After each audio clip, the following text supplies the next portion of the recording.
मेरा रब और उसकी बात पामाल, मेरा अल्लाह और उसके दीन की धज्जियां बिखेरी जा रही हूं। हजरत अबू बकर ने क्या फरमाया था, मेरे होते हुए अभी मैं जिंदा हूं और दीन में कोई तगय्युर हो तो तबद्दुल आ जाएगा। अगर ये नहीं है तो बेगैरती, और इस बेगैरती और बेहमियती का आलम जो हमारे दीन में मकाम है उसको सुन लीजिए। अल्लाह ने वही की हजरत जिब्राइल को अलैहिस्सलातु वस्सलाम, फला फला बस्तियों को उलट दो।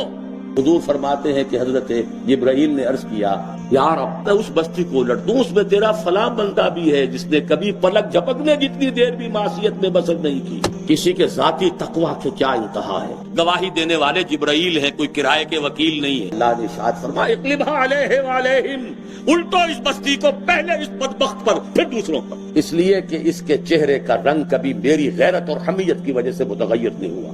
इसको किसी ने माँ की गाली दे दी तो पूरे जिस्म का खून चेहरे पर आ गया। अब मेरे दीन की धज्जियां बिखरते हुए देखता रहा।